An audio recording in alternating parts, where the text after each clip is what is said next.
A very warm welcome to Six Tackles with Gus for another week. Great to be with you, and thanks to our friends at Tab for their ongoing support of the podcast. Well, there is no shortage of content today. The Tigers go in as favourites over the Broncos this weekend for the first time in forever. Parramatta in the middle of an injury crisis. A Raider asks his coach to be dropped. Haven't heard of that before. And we are 6 weeks out from State of Origin. It is ever closer. We are trying to lure Gus into talking about Origin by displaying some shiny photos of him back in his heyday coaching New South Wales. Will this influence you to start talking Origin, Gussie? Welcome. Matthew Thompson, how you doing? I'm excellent, thank you. And there's no chance of me talking State of Origin? 6 weeks, Gus. It's nearly here. 6 weeks. It's too early to be picking teams and talking State of Origin. Oh, you've got the fruit there. Look at that. You're delivering the fruit around to your team. That's some nice photos back there. I haven't seen them before. So what would that have been, 2003, 4, yeah? Yeah, around that era. Haven't changed a bit? No, not a bit. Long time ago now, isn't it? I think we'll try. I'm going to try and twist his arm first up. The boys are bouncing around Belmore. What about that? Big win. Yeah, it was a good win. They played awesome. They were good. You know, they've been good most of the year. And I felt like a performance like that was coming, and you needed it against Penrith the way they were going, obviously. But no, they took command of the game early. They had to win it twice. Penrith came back, as you would expect them to do. They finished off strongly, and it gives them a lot of confidence going into the future, playing without Crichton and Thompson and Curran and a few other fellas there that would normally be regulars. So it shows some good depth, and hopefully that's a springboard into a little bit of momentum now. So Liam Martin's got an MCL, 6 to 8, they're saying. So he's out of Origin 1. Would you endorse Jacob Preston's selection? Jacob Preston, he's going really well, Jacob. Last year he got a bit of an encouragement session with the Blues. He went up to the camp and did a session with them, as they do with young players coming through. I can certainly say he wouldn't let them down. He's Origin tough, and he's still young. I mean, he's still got a long way to go. But he looks built for Origin. Well, he's got the Origin mentality. He's got that Origin sort of constitution about him. He's an 80-minute player, which you want, whether they're coming off the bench or not. I always liked 80-minute players in the 17, and he can play both sides of the field. He's actually far more dangerous on the left-hand side of the field than the right. Really? He's learned to play on the right because we have a player there called Bellamy who's a left-sided player.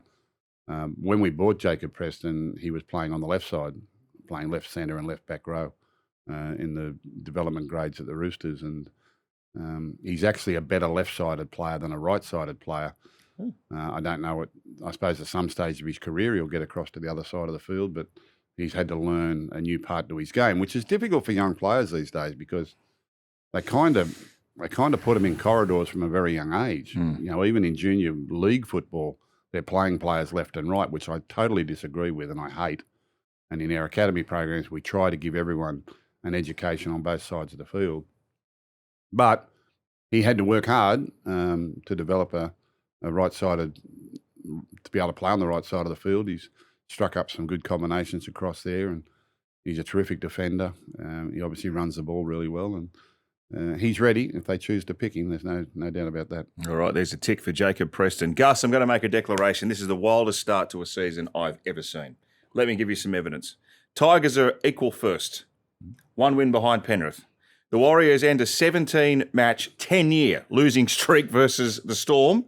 They win comfortably down in Melbourne. Melbourne have lost 4 in a row. Like, if you'd have said this at the start of the year, you'd think you were completely mad. Todd Payten was under the gun when they lost their first 2 games at North Queensland. They've got on a 4-game winning run. Kieran Foran, 1, he's coach of Manly. 2, he's unbeaten. And the Titans have got the same number of wins as Melbourne and Canberra. What the bloody hell's going on? Early season form. Happens every year, mate. Not like this. This time last year, Raiders and Bulldogs were leading the competition and everyone was up in arms about it. I mean, it happens every year. You always get mixed results. I think the brand of football that's being played at the moment is quite unpredictable because of, and we'll talk a little bit about it later, about the high-scoring games and why we're having these high-scoring games, the amount of injuries we're having, the depth in rosters, which is being diluted a little bit. It's a difficult time for clubs to get underway in the competition, and it'll settle down shortly, and hopefully you get into a bit of momentum and a little bit of confidence with with your football. But it's good to see some of these other teams rising. Last year, a lot of the teams have probably had disappointing seasons of coming out this year firing, which is great.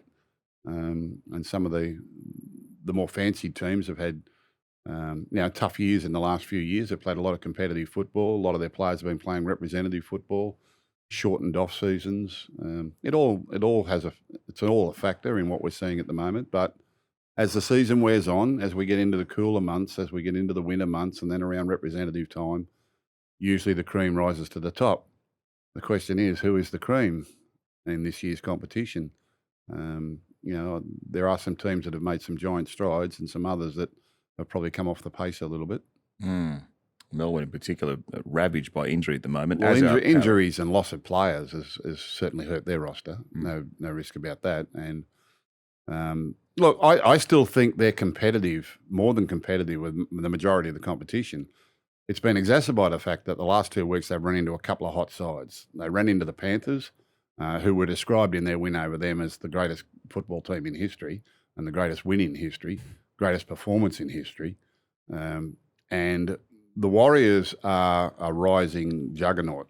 This club is a rising juggernaut, and this football team is a very good team. They produced a powerful display the other night that I think would have destroyed most sides in the competition. All right. It was just a physicality that was too much for Melbourne, and Melbourne will regroup. But I think, the last couple of weeks it's been exacerbated by the fact they've run into two really hot football teams. All right, I'm going to get you to delve a little bit further into the form of those teams that have rocketed up the ladder shortly. But before we get on with the footy, what about Rory McIlroy? I don't think I've seen a mentally tougher performance from any elite sports person. So he led by 6 after the second round. Then he was equal leader after the third round. Then he was 2 shots behind. He 4-putted the third hole, and he comes back to win. Yep. That was extraordinary.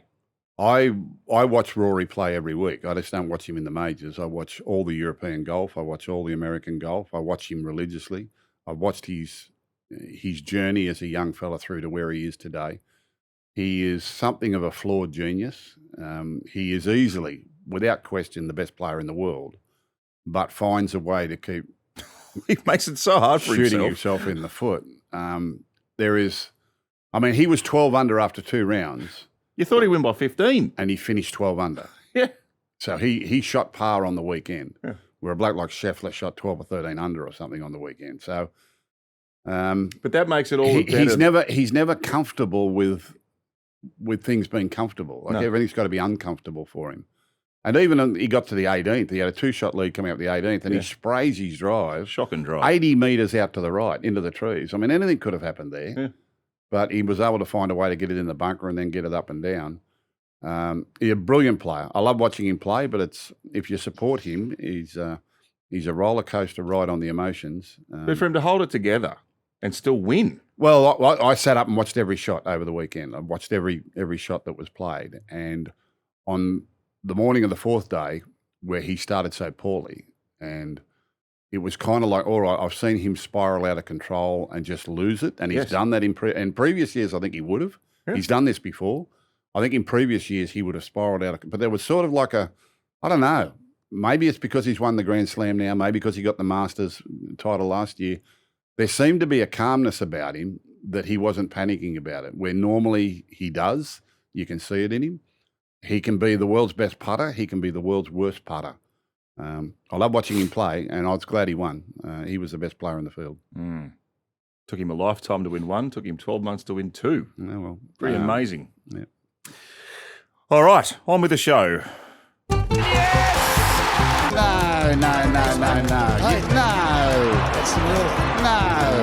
No. Dear. All right, we've had 6 rounds, Gus. My question to you is, the Tigers will still be in the top 4 come round 12. Yes! Top 4. Yeah. They're a good football team. Really good football team. Really suited to the the refereeing we're seeing at the moment and the way the games are being played.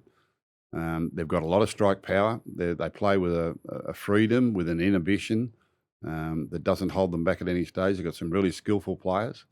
They've got some good leaders, and they're playing with a lot of confidence and momentum, and that's so important for young players.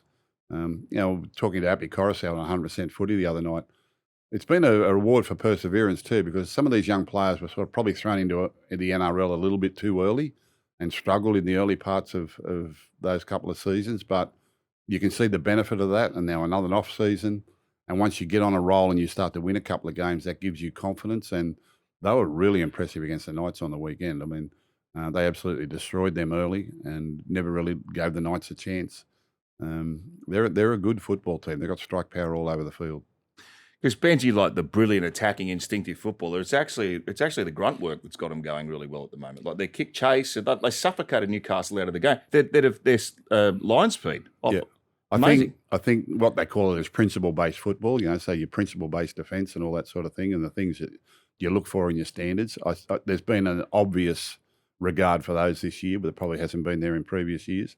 I think they've always realised they had points in them, or they could play good football, but to win in the NRL consistently, you have to have systems and you have to have belief in those systems, and you need to stick to those systems, particularly under pressure. And you can see there that they have it.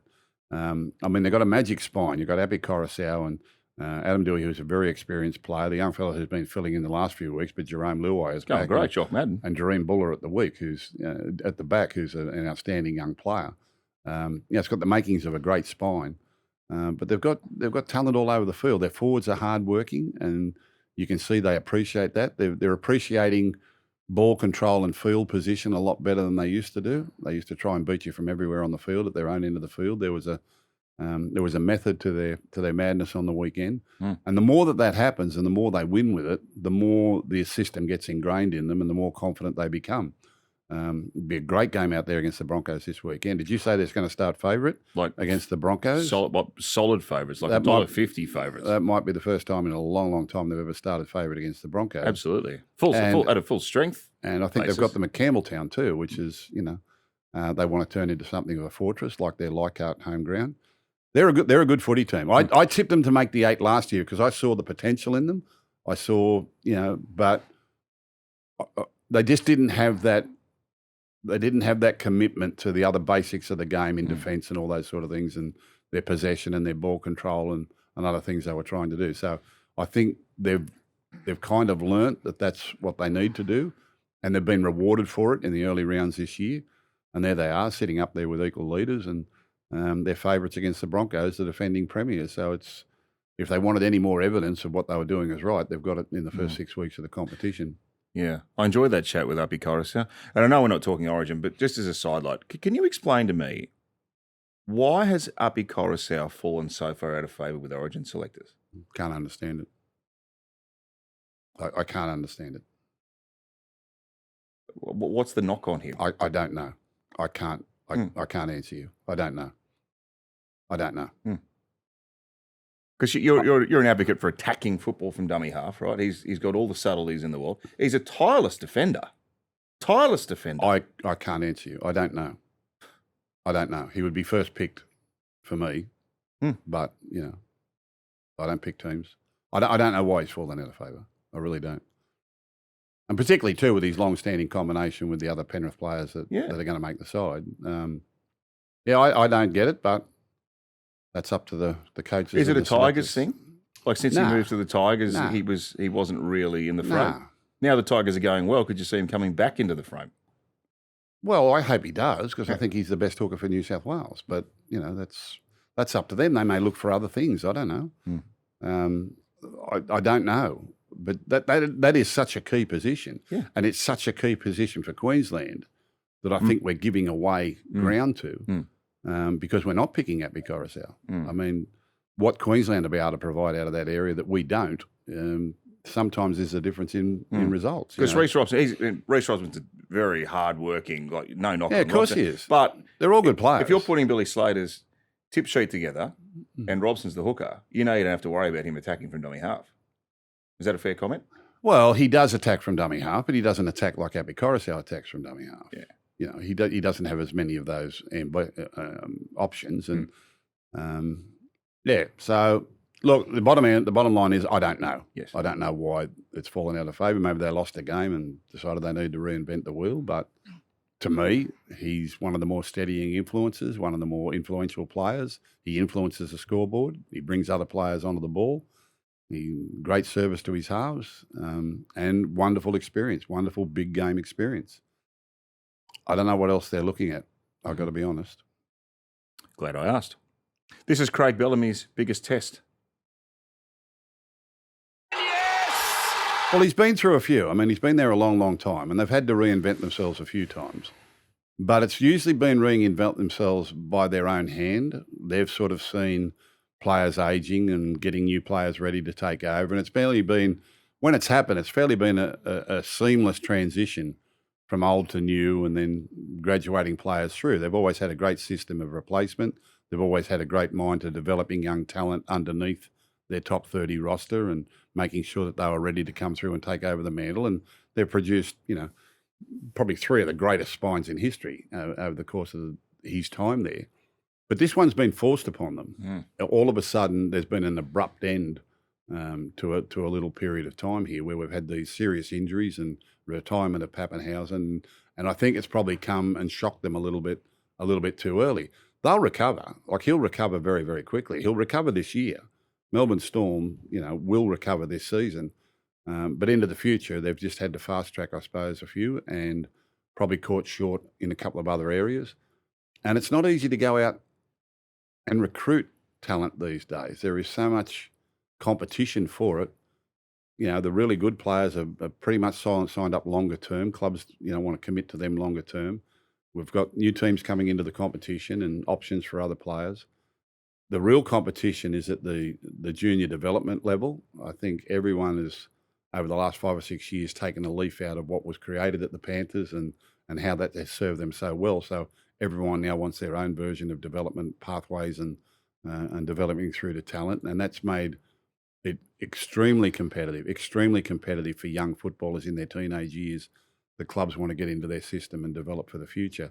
That's where the greatest competition is at the moment, and where it's very, very hard to recruit elite young talent. But the Melbourne Storm will get out of it. It's a test because this is the first time it's probably been not of their own doing. In the past, when they've gone through transition periods, they've had it under their control. They've seen it coming, they've planned for it, they've worked for it over a couple of years, and then all of a sudden a couple of players will come in and just emerge as future superstars and the team rolls on. They've been extremely consistent over that period of time. But this has been a bit of it's been a bit of a lightning bolt for them, and they're going to have to deal with it, and they will. I'm not panicking at all by the last couple of results because, as I said earlier, I think it was exacerbated by the fact they ran into a couple of hot sides. I think Penrith and Warriors are two very, very good teams and title contenders this year. And Melbourne weren't quite up to the mark, but he'll turn them around. He'll get them right, and they'll still win plenty of games on the talent that they've got there. And they'll be very, very busy fast-tracking younger talent through to the sides. They've got their own pathway system down there now. They're in all the junior rep competitions and lower grade competitions, which I think is a great move. Formerly, they used to do it out of Queensland, and I think they did a great job for the logistical challenges that would have faced. But now they're running it all out of Melbourne in their women's program as well, and they're setting their club up for the future. I think it's just been a lightning bolt at the moment with the retirement and the injuries to these other players, and probably not having people seasoned enough to come into the NRL. The NRL is so hard, mate. It's so hard for young players. If they're not ready, they get found out. It's just, and that's why you've got to persevere with them, because it's going to take some time to get used to You've got an inside the pace of our game. You've got an inside mole in the Melbourne system, don't you? Yeah. Move on. How's he going, your boy? Right. What's he doing? He's good. No comment. Parramatta's injury crisis adds further support to the introduction of a loan system. Well, I've always been in favour of a loan system. I think it's good. And we've never really articulated in any sort of rules. Around COVID time, it became a little bit more prevalent because teams were short on troops and they were locked away in isolation up in Queensland and couldn't rely on local depth, and they were lending each other a few players. But I've always been a believer in the loan system. There are always players in your club that are not getting enough exposure to NRL at an important time of their career and could benefit from going and playing NRL somewhere, even for a month, even for two or 3 weeks. Well, the high-profile one in the media is Loko Pasifiki Tonga, who's asked for permission to talk to other clubs. Now, there's obviously other stuff at work there, but maybe if there was the opportunity for him to go and play NRL on a loan basis somewhere else, he mightn't be so inclined to want to leave.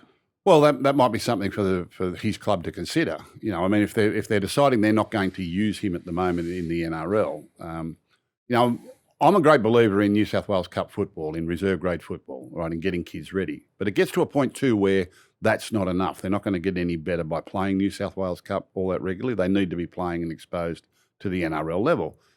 And sometimes you just can't get them in your club at the time. You mightn't be able to get them into your first grade side. There have been times where I've thought about sending players to England to play in the UK Super League for a year, just to get them some better level of rugby league consistently on a weekly basis. It's always a delicate one, because you don't want to let a player go to another club and then not want to come back, and you don't really want to help a competitor in the competition,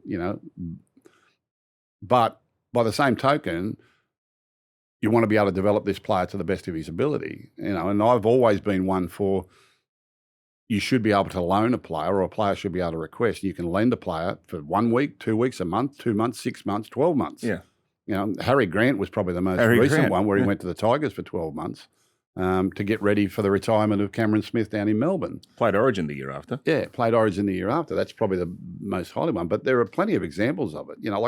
I got blokes at the Bulldogs who I would love to be getting some time in the NRL at the moment, all right?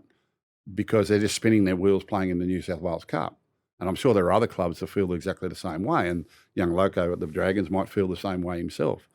I'm a great believer in reserve grade football and developing young players in that grind. And I think that's the testing ground for the NRL. But there also comes a period where it's not enough. The longer they stay there, they're not going to get any better until they actually experience regular NRL. And if your side's going well, or it's strong, or the pathway's not there, you're not really getting them the development that they need. So, lending them to another club would be brilliant. It's why, we've even considered, investing in a UK Super League club so that we could actually do that and transfer players across there, because it's a better standard across there, and at least they'll be getting regular top grade football. So what are the arguments against the loan system? I can't answer. I don't know. I don't know. We just sent astronauts around the moon. I can't understand why we can't come up with a system where you can't lend a player to another club for a few weeks so he can have a couple of games in the NRL. I don't know. Oh, that's one of your best. Maybe they can come in and run the refs. Incidentally, so the Parramatta injury list, I pulled it out this morning. Hopgood and Dury season, Simonson TBC, but that was pretty nasty. I don't think he'll be back. Round 8, Kalmatualangi's got a head knocks. He's out this week. Richard Penasini, who I don't even think's played first grade yet. He's round 8.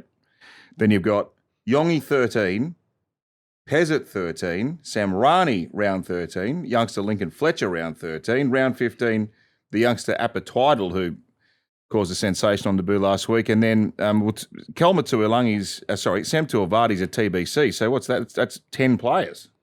Yeah, well, look, but we all go through this at some stage. We've been through it. Other teams have been through it.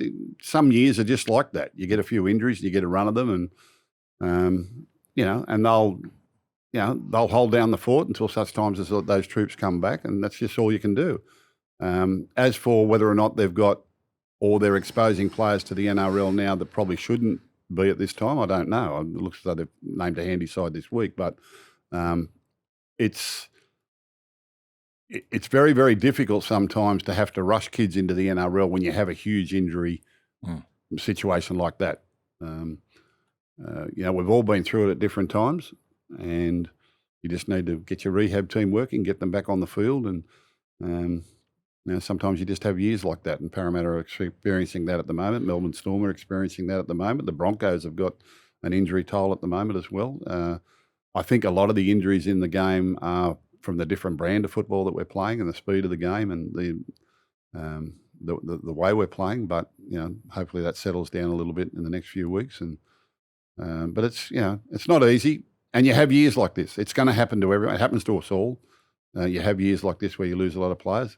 Having said that, it's an opportunity for young players to come in and make a name for themselves and play in the NRL and prove that they can And usually after these periods, when you've done this and you've been through this period where you've graduated a few kids up into first grade, or other players have got more exposure to the top grade, it actually helps your depth in future years, because you've got fellas that have got some really good exposure to the NRL as well, and they become great depth or even regular first grade players in their own right.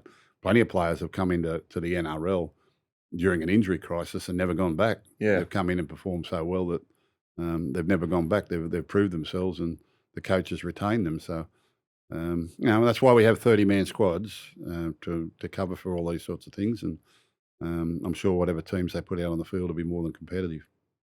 I had a cursory look at the teams last night, and I've just had a closer one look at the Parramatta and Canterbury lineup, and I see number 23, Stephen Crichton. Yeah. He's a marvel. He's an absolute marvel. Is he a dead set chance? Look, he's pushing. He's the one that's asked to be named because he keeps pushing. Wow. He would have to prove himself over the next couple of days. We don't play till Sunday, so they've got a big session today, big session on Friday. But at the moment, I don't think he's playing. He's no better than 50-50, I'd say, at this stage.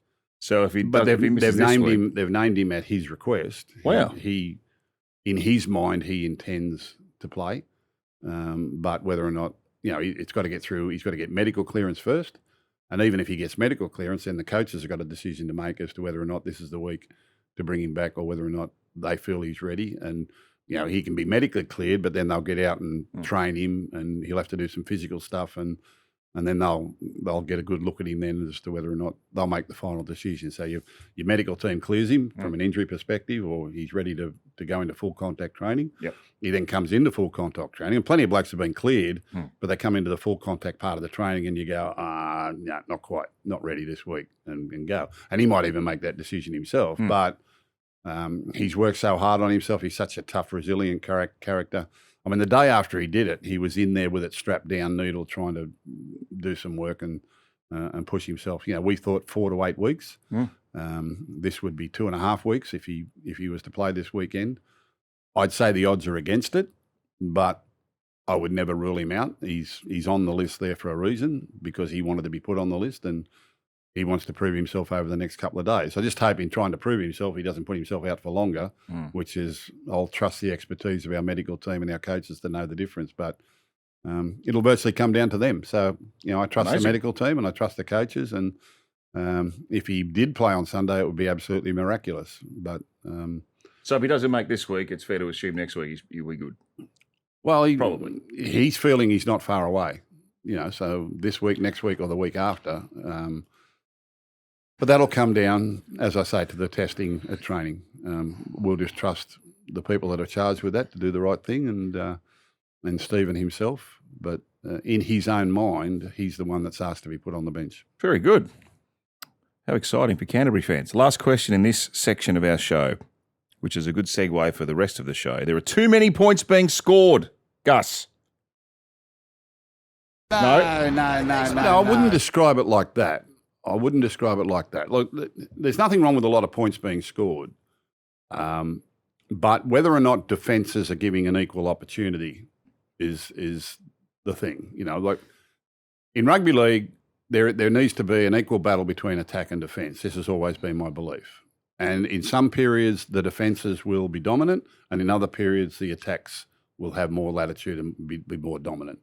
What I don't like is manufactured advantage. I don't like manufactured advantage by changing the rules to a point where one or the other can't compete.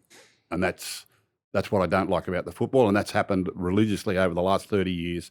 People keep trying to interfere with the rules or interfere with the interpretations or have it refereed a certain way so that attack dominates defence, all right? And every time defence catches up a little bit, they change the rules again to make attack dominate defence, because there are people thinking that because we're getting 50-point games, that's entertainment.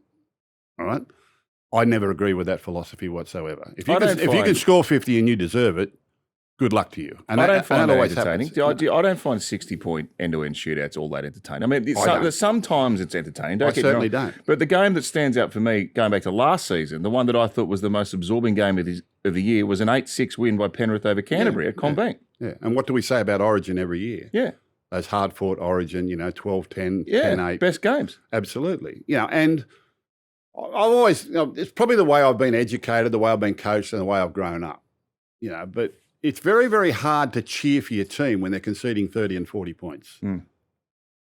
All right, that's hard to cheer for if you're a supporter, because it's you're not really sure whether the defence is doing its job or trying its hardest. But in some of the things that we're seeing this year in particular, and I think we've got some stats there, this year, the number of 50-point games, I think 45% of the games played so far this year have been 50-point. There have been 50-point games, combined total of 50 points. 22 games have had a total score of over 50. So that's 45.8% of games. Yeah, which is nearly double what it was a couple of years ago. So I think at this stage last year it was less than 30%. It was 14 games at this same stage last year. 14 games, and the year before was around about 11 or 12. Yeah, so we've had more than double the number of games where there are 50-point scorelines. In 2 years. Now, someone thinks this is good. Someone thinks this is entertaining. Someone thinks the highlight reels are important and that teams running freely and scoring freely where defences can't compete is the way rugby league should be played. Personally, I don't. I've been through this several times in the history of our game where rule makers or whoever's deciding on this sort of stuff or whoever gets the say in all of this sort of stuff have decided they need to break defences down so they can't compete, so that the attacking gets all the running. And that's where we are at the moment. They're making it very, very hard for defences to compete equally. On every play of the ball, there should be equal opportunity for defence and attack to compete. All right, you earn your advantage, right? If you're attacking, you earn your advantage over the defence. If you're defending and you earn your advantage over the attack, good luck to you. That's what it is. We've seen teams that have won competitions with great defence. We've seen teams that have won competitions with great attack. But at all times, it should be equal. At all times, it should be equal opportunity for both. What I'm seeing down is a watering down in the effectiveness of the defence and not being fair on the defensive line, right? Making them to make, momentum, 6 agains, high tackle counts, repeat sets is making it almost impossible for defences to hold their principles and compete. As a result, we're seeing games 31-35, 34-36, teams are leading by 20 and suddenly they're behind by 10. Yeah. It's the wild fluctuations in scores all coming through momentum because of how the game is refereed. And the 6 agains, the vast majority of them, I will argue, are totally unfair on the defence. They are nitpicking, they are pedantic, and they are totally unfair. And it's not fair. And I guarantee you that if they weren't the 6 again philosophy, less than 10% of those would be penalties under normal circumstances. So you're setting a whole new standard for the defence to have to meet to even be even mildly competitive with the attack. Now, the people that have done this or decided this is the way the game should be played or how it should be played obviously have a feeling the big score lines and attack running freely and scoring a heap of tries is how the game needs to look. But, from my era and where I came from, it's pretty hard for fans to cheer for a team that are conceding 30 and 40 points. Maybe they've done some market research. I don't know. But it comes without warning. I mean, everyone now is looking at their rosters, the players we recruit, how we develop talent, what this means for the lower grades. It's come without warning. The inequity between attack and defence, it's a great observation, and this might sound a bit crude, but it's a bit like T20 cricket. I find T20 cricket boring. Boring is bad shit. Yeah. Because flat pitches, tiny grounds, massive bats, and like in the IPL, they're scoring 230 off 20 overs. Yeah. And it's just a sloggathon. Like there's no chance for the bowl. When one day cricket started, 230 with over 50 overs was considered a good score. 50 after 15, you were going great. Yeah. So, but it's so predictable. Yeah. It's just a sloggathon. It's only one team. Yeah, and you've got to put a lot of it down to the improved skill of the players. I mean, the tries from kicks these days and all those sorts of things, there are more ways to score points, but it's harder and harder for defences to compete. And I think it's unfair. I think it's unfair on the defence. It's unfair on the physical output that they've got to put in. I think that's why we're having a lot more injuries and why teams have run into this. And it gets through to high tackle contact, the speed of the game and how they're all moving. Is that where the hip drop comes from? And the fatigue and everything. Well, the hip drop's a different thing, but the fatigue, the high contacts and the penalties from that. And it's really making it difficult for defences to compete. I can't remember the last time we had a rule change that actually helped defence or rewarded defence. We've been on this journey of constantly breaking defence down to artificially make the game quicker to score more points. And I find that as a footballer, I find that unfair. And as a coach? I find it unfair. Yeah. I think our coaches and our players do an outstanding job. An outstanding job, despite the scrutiny they're under, despite the judiciary the way it is, despite the match review committee the way it is, despite the refereeing the way it is, they do an outstanding job. And I don't know how they bite their lip and don't complain. Would you, I'm not going to say you've been critical of the six again. I think you've been critical about the application of the six again. Would you get rid of the six again? I don't mind the philosophy of the six again, all right? Because, in football, some penalties just aren't worth as much as other penalties, right? Which, back in previous years, there were penalties you wouldn't give. Maybe it is, but, we'll just go. Now, it's only got to be 1/100th of an opportunity to give a penalty and they'll give it. They're giving them without explanation and they're giving them unfairly, all right? And they're not the ones that are having to make the tackles. We're not dealing in sets of six anymore. If I break it down to you as a set of six, as a defensive side, the opposition gets a penalty tap and a set of six, traditionally, they'd hit one up, they'd hit one other one up, they'd put on a play, they'd hit one up, they'd put on a play, they'd have a fifth tackle kick. You really only had to defend 3 plays in the set of six. But now they're sets of 12 and 16. Do you know that would be you're having to defend a dozen, in that one sequence. That takes so much out of you.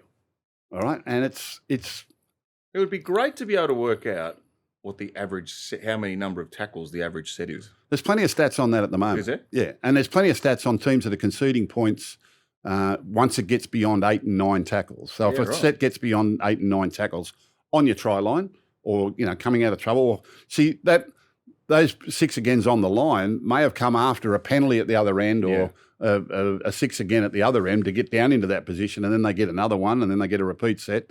The repeat sets are a big factor at the moment. And you can't doubt the stats. What did we just say? 45% of the games there's more than 50 points scored. Look at those games on the weekend. Sharks led 22-6, got beat 34-22 or something. The two games over in Perth were off the charts. Yeah, the South Sydney game was incredible. It was 22-4 Canberra. Yeah. Then Souths got back within a couple. Then Canberra kicked out again. Then Souths came back again. But what happens is when the momentum comes, when the possession comes and the six agains come, the defences can't compete. It's obvious they can't compete. All right, now that'll change when the weather gets a little bit cooler and the fields get a little bit damper and, and the ball movement's not as quick and, we tone down a little bit because what'll happen is, right, there's no way in the world we're going into Origin doing this. It happens every year. Every year we have this refereeing leading up towards Origin, then a couple of weeks out they tone it down a little bit because they know they can't referee Origin like that. Origin's not going to present itself as well as it should if the game is refereed like that.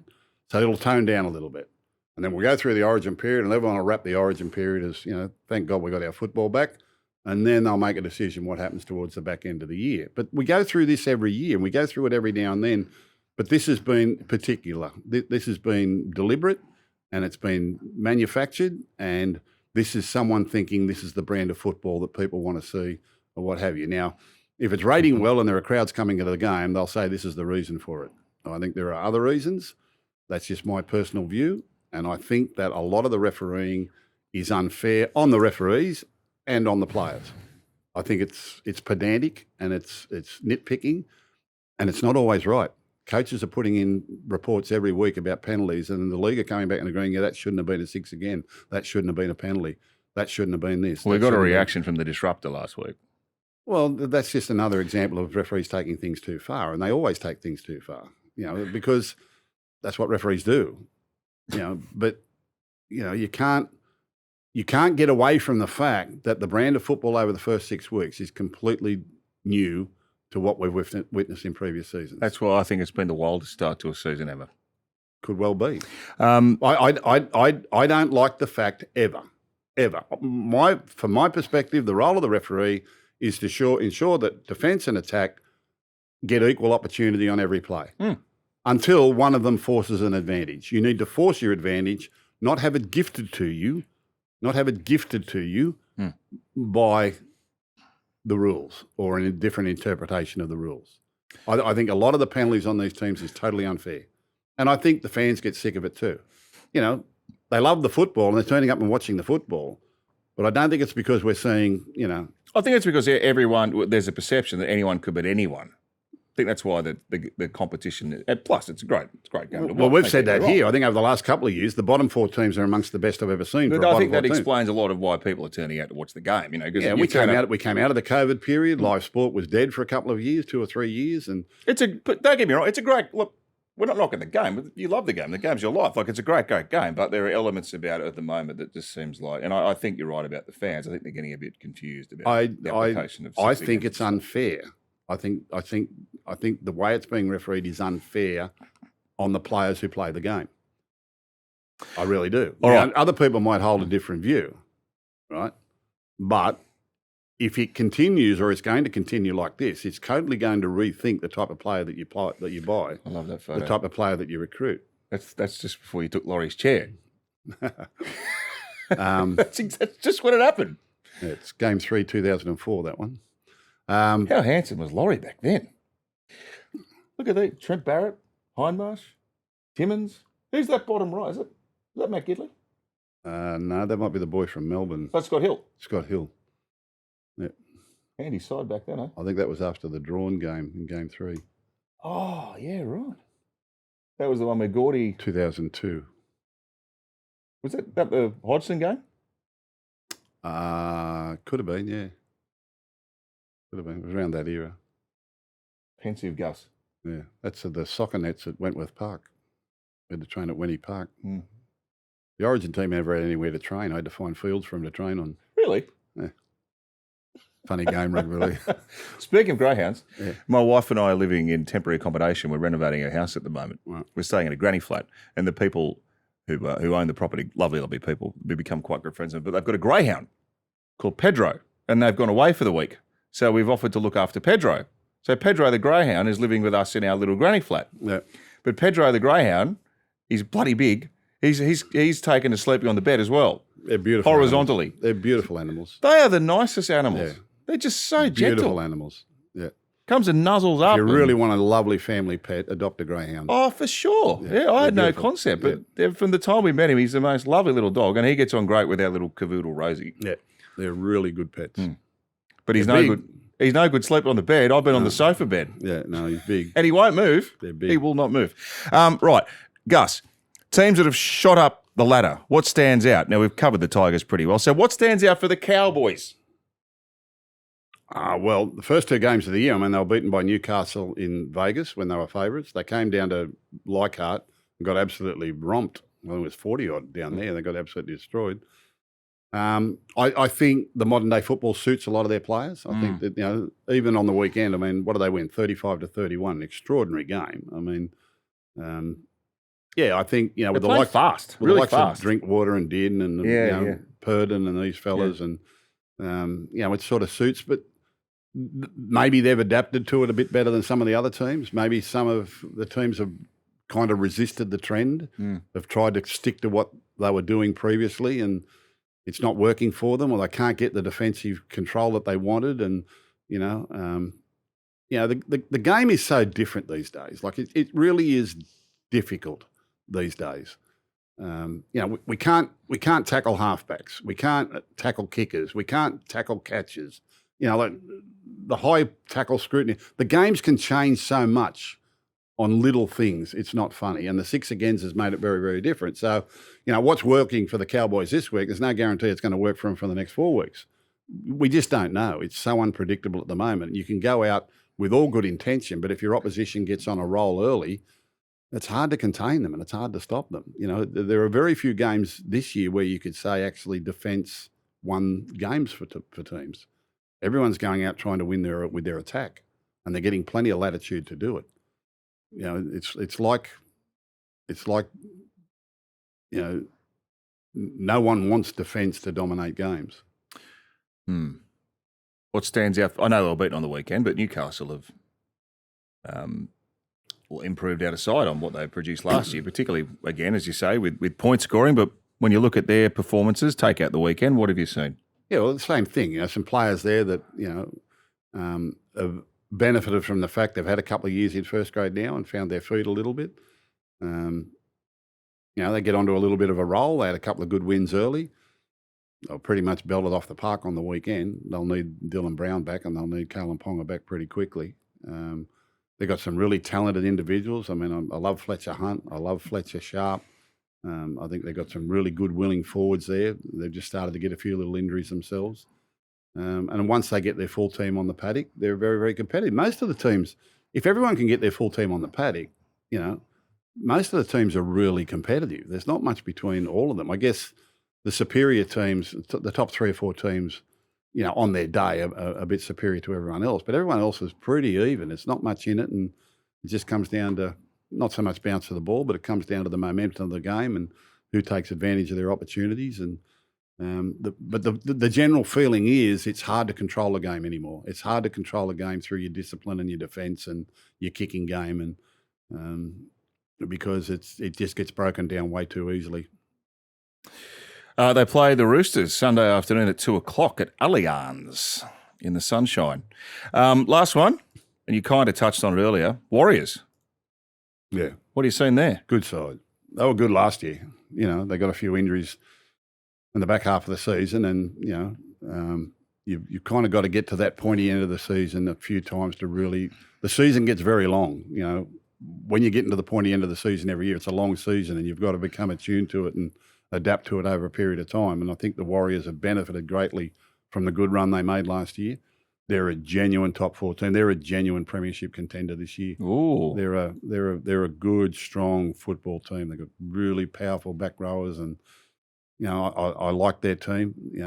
They're just tinkering a little bit around the halves at the moment, and some injuries have had something to do with that. But every one of the combinations they put in there seems as though it can win the day for them. They're a good footy team. They're powerful. They've got a physicality about them that there are a few other sides in this competition who will struggle to match. And if they can get it right down the back end of the year, if they can be fit and healthy come August, September, they're going to make their presence felt. It's a really good side. It's been built up over several years. Still got Rocco Berry to come back. Rocco Berry's due back around 14, around 10 or 12 or something. Okay. I heard the other day. Luke Metcalf hamstring TBC. To be confirmed, yeah. Mm-hmm. He's had a few of those. So. But, Tanner Boyd's been something of a revelation there. Capel's in this week. Barnett is on the bench and Nickel Clouseau's on the extended bench. So They're getting some truce back. Gus, this crossed my radar. Canberra winger Savelio Tamale asked Coach Ricky Stewart if he could be dropped to reserve grade to regain some confidence straight after full time in Perth on Saturday. Right. The 21-year-old has struggled recently, and Stewart noticed all was not well when the youngster appeared to freeze and almost blow a try against Souths in the first half. Seb Chris will move to the wing, Timoko back in the lineup in the centres. Stewart confirmed it was Tamale's idea to be given a stint in New South Wales Cup in a bid to regain the missing spark. Yep, it happens. It happens. And coaches are pretty adept to the body language too. And, it's not just in games, it's in training as well. You can kind of feel when maybe a player needs a spell or a player's not feeling it at that time. Coaches are really good, and they've got support staff around there to help with mentoring or mental health or with motivation or with confidence, sports psychology and those types of things. So coaches are pretty adept at all of that. Player's been very honest there, and if that's what he's asked the coach to do, and sometimes a player will feel like that, and you talk him out of it, and you can convince him he's going better than he thinks, or he's players are funny. They're all humans. They're not robots. They have different things that affect their football and affect their lives. And I reckon kudos to the youngster. Yeah, he's been open about it. If he's feeling that way when he's out on the field, and it's an intimidating place to be when sometimes you feel as though you don't belong or things aren't going well for you. And a lot of it comes from the care factor. Like you don't want to let teammates down. You don't want to let your team down. You don't want to let your coach down, and that's how you feel. People from the outside mightn't see it, Coach mightn't notice it, but you feel it on the inside. So they'll go and tell the coach, and it's an interesting. Jed Stewart's going really good. I mean, they've got a good replacement in his place there, but well, Chris has gone to the wing. has he? Timoko's coming to the centres. Oh, right. And Stewart's already in the team. Oh, right. Okay, yeah, okay. Because Timoko's been playing reserve grade too, so he's international. Yeah. A very special announcement to all our Six Tackles fans out there.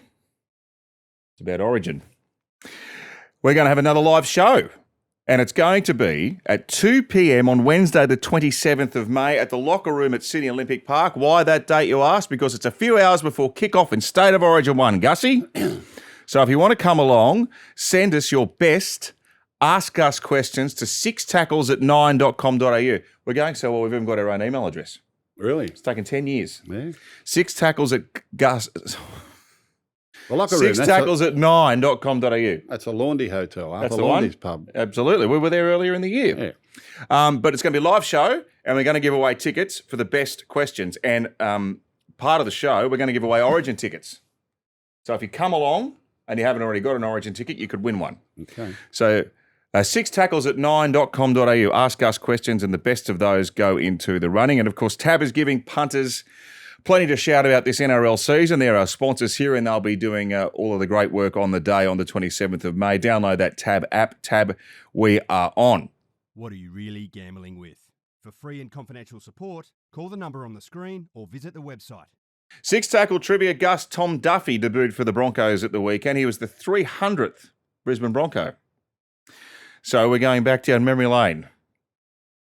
Who holds the record for the most individual points scored on debut for the Brisbane Broncos? And for a bonus point, please, who was their opponent? We're going back to the 80s is a hint. And the Broncos celebrated their 39th anniversary yesterday, Tuesday the 14th of April. So the question is, who scored the most points on debut for the Brisbane Broncos? And if you can guess the opponent, you get a bonus point. I don't know what the bonus point goes to, but you'll get one anyway. Gus will have a think. We'll be back. Tab is giving you something to shout about this NRL season. With Tab's NRL My Offers, get personalised offers on every game this round. Download the Tab app for the NRL. Tab, we're on. Imagine what you could be buying instead. For free and confidential support, visit gamblinghelponline.org.au. So we're thinking back to the 80s here, Gus. Most points on debut for Brisbane. Well, my first thought is I haven't got a clue. But if I go back, he's obviously a goal kicker. I'm trying to think of, in the early days, if it's the 80, I only came in 88, so we're only talking 88, 89. I would be inclined to go back to their first ever game at home where they beat Manly. You're a genius. How do you work this out? The goal kicker, I think, was Terry Madison. Oh. Well, you gave me too many clues. All I said was it's the 80s. The 80s. Well, they only played for 2 years in the 80s. I'm not writing the questions. It was Terry Madison. Yeah. He scored 24 points. He scored 2 tries, kicked 8 goals. Yeah. He was a toe poker from way back, Terry Madison. Yeah. He played lock forward, I think, on the day. Yeah. With the headgear? Yeah. There you go. Well, so it was only really him, or in the 90s, it might have been, maybe a Mick De Beer, maybe a Lockyer, I don't know. But certainly on debut, 88. I think it was their first game at Lang Park. They beat Manly. What was the score? 40-odd or something. 44-10. Yeah. Brilliant, Gus. I think Fatty played in that game. He did. They were the premiers, weren't they? Yeah, they're 87. Manly won the comp. Yeah, Manly won in 87. They came in 88. And Brisbane Broncos were in the competition. They virtually had an Origin team. It was virtually an Origin team. And they came out and they belted Manly 44-10. Everyone went, wow, who's going to beat them? They didn't make the finals for 2 years. Didn't they? No. Have a crack at seeing how many players you can name from that first Brisbane team. I couldn't. They didn't make the finals in 88, 89. And they made the finals for the first time in 1990, and the Panthers belted them in their first ever semi-final at the Sydney Football Stadium. It took them till 1992 to win a premiership. Yep. They won 2 in a row. Yeah, they did. They did. There's a story behind that, but we'll talk about it another day. What do you mean? Oh, well, Well, you can't do that to it's us. a greater story. Come on. No, You're just dangling the carrot. too long ago. Colin Scott, Joe Kilroy, Chris Johns, Gene Miles, Yeah. Michael Hancock, The King, Alfie, Madison, Brett LeMan, Keith G, Greg Dowling, Greg Kineski, Brian Niebling. Yeah. Reasonable side. Yeah, well, they've been winning Origins all through the 80s with most of those sort of blokes. The King and Alfie. Yeah, and Andy. they came into the competition with that. And I remember the post-match interview, Yeah. as though it was yesterday. Yeah. They asked Wayne Bennett, were you surprised by the score? And he said, no. He said, I don't know how good this team is. And it was kind of like, wow, who's going to beat them? Bulldogs, we beat them. You were the coach, weren't you? We beat them. You won the that comp. year. Yeah. Nice. I think there was a few clubs itching to get at them, but Nice one, Gussie. they didn't make the finals till 1990. They didn't make a grand final till 1992, despite the fact they came into 88 and started like that and virtually an Origin class roster. So it takes a bit of time to learn to play week in, week out in the NRL. All right, let's get into our preview. Thanks to Tab.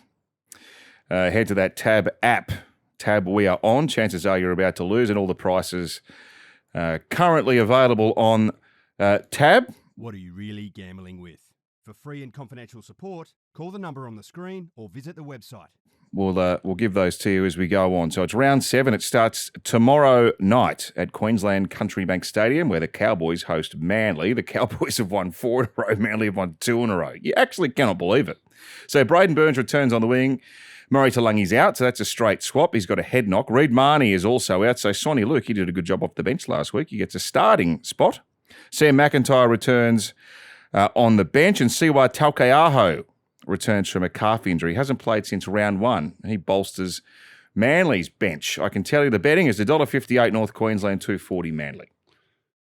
Yeah, look, I think the prices are wrong there. I think it's an overreaction to what we've seen in previous weeks. I think Manly are in this with a real live chance. Little bit disappointed in Manly's second half last week against the Dragons. But I still think they've got a team capable of going up to Townsville and winning. Whether they will win or not, that's a different story. They are on a bit of a roll, the Cowboys, but they play a very expansive, attacking game of rugby league.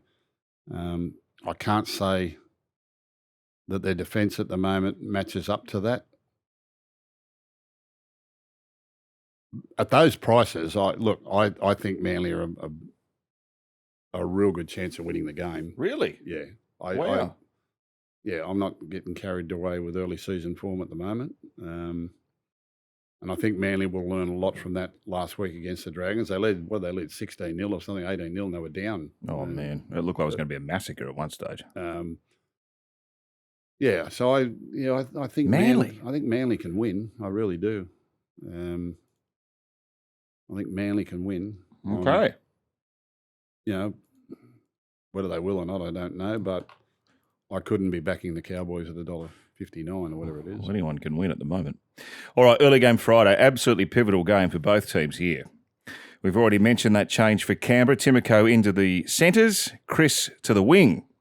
Just one change to the starting lineup for Melbourne, with Manaia Waiteri promoted from the bench to start in place of Moses Leo, who drops to the reserves. Now, Sean Bloor has been named in 18. So will play some part in the game. Whether he starts or not, we'll wait to find out. Let me ask you, if you were pricing this game, what would you have it? Canberra at home.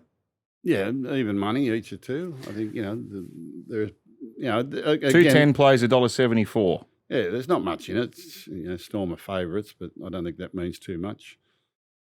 They've got their own demons to overcome, which, they've got the great coach, and Bellamy will obviously get them steel for it. Raiders, they kind of like playing against the Storm, and they are at home. They finally cracked it for a win the other day, although they gave everyone heart palpitations during the course. They had the game won 3 times and kept giving it away. If that game was 5 minutes longer, South would have won it. Probably. Probably. It was just a game of momentum. Whoever had the ball was scoring points. Again, I'm going to go against the odds. I'm going to go with the home side. I think the Raiders can lift and win that game, so give them a win at home. And I think the Storm, they're they've got some work to do on their game, obviously, but they've got the great coach and the great playmakers. So, I think the market's probably a little wrong there. I'm going to go with the Raiders.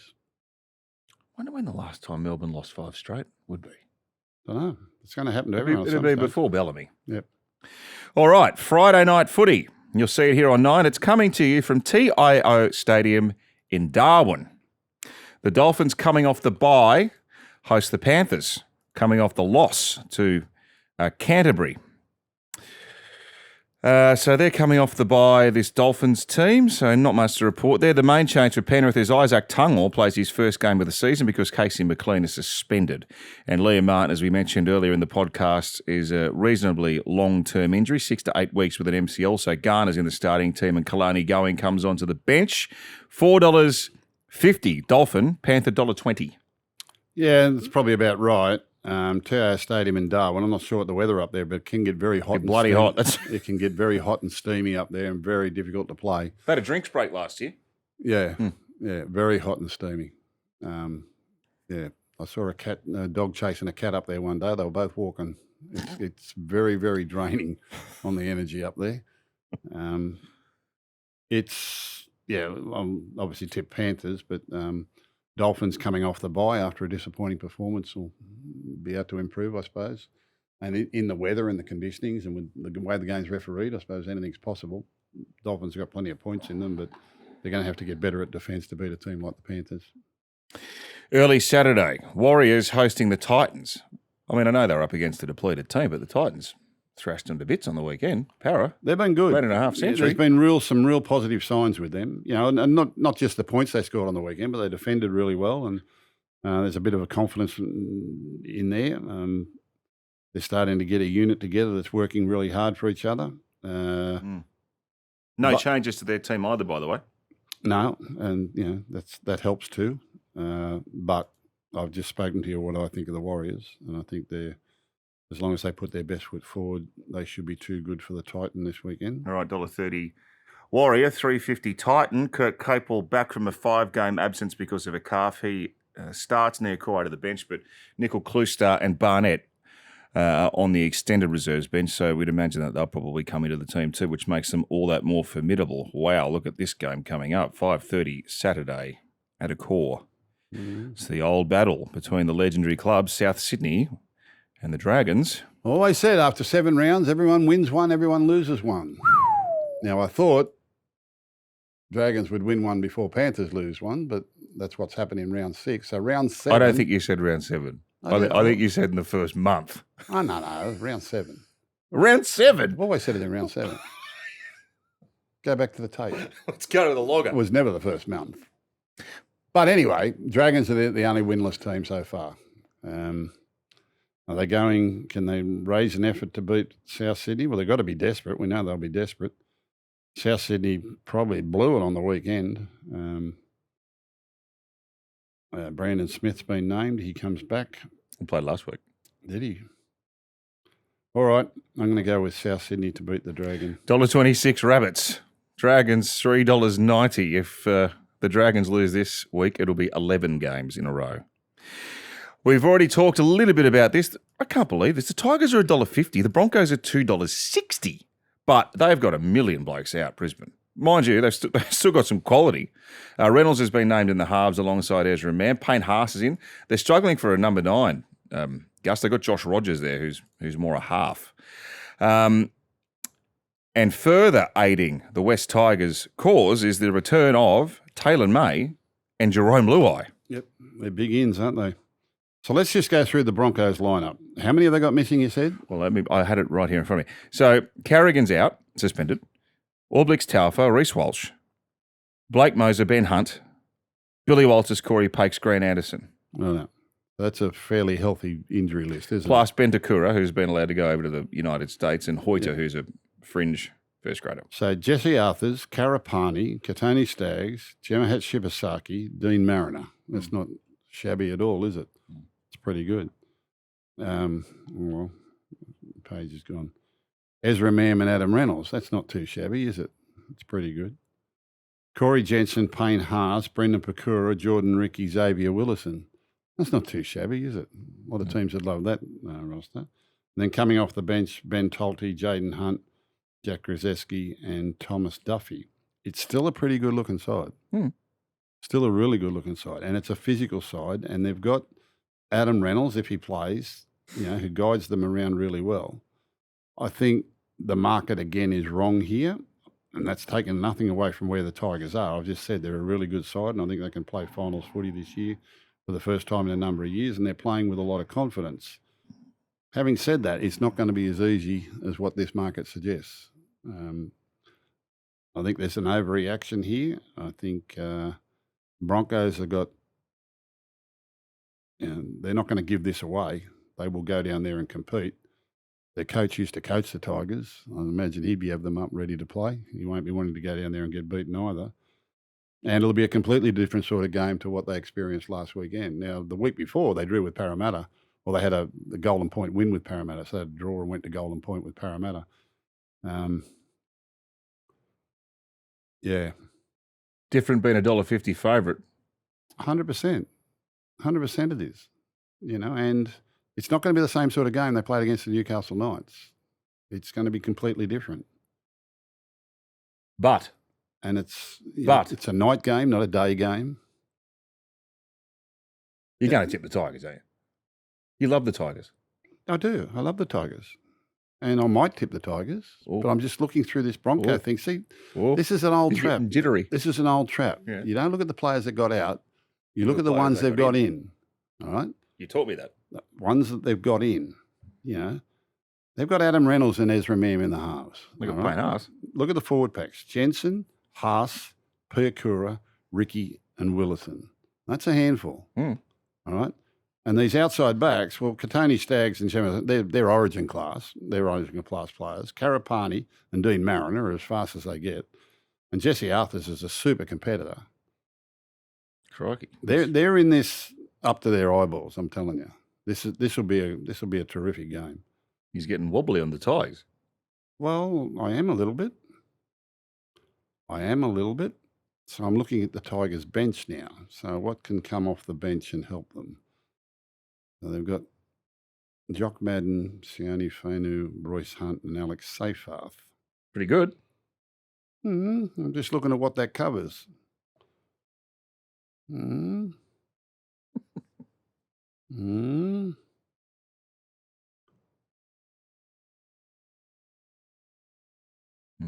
Yeah, well, Taylor May's a big in because I love his physicality, and that's going to help with Katoni Staggs.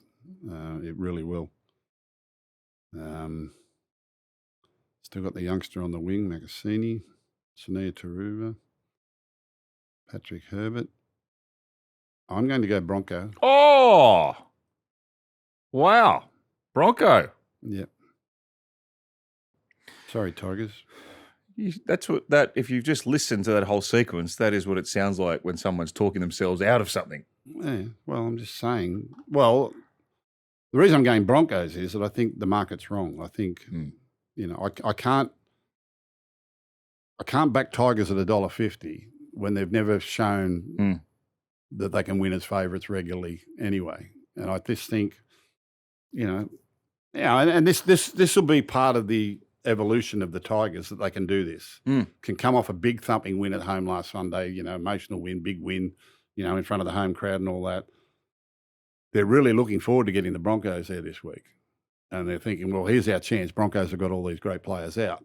But you better be mindful of who's in because they're all very physical, strong ball runners. Broncos coming off a loss too. And with the Broncos sometimes are normally almost impossible to defend against because it's not actually predictable what they do. It's one-on-one stuff. You think you've got them covered. And Katoni Staggs will just pull through you and come out the other side. Ezra Mam will just step his way through and come out the other side. And Adam Reynolds, he can have those nights where he's got the ball on a string and he's chip kicking and throwing passes and ducking across field. I really think Brendan Piakura and Jordan Ricky are playing terrific football at the moment. Jordan Ricky's been outstanding. Absolutely. I'm a fan of Piakura. And Willison, big I'm fella. A huge rap on Xavier Willison. Yeah. Absolute huge rap. They have got Payne Haas, excuse me.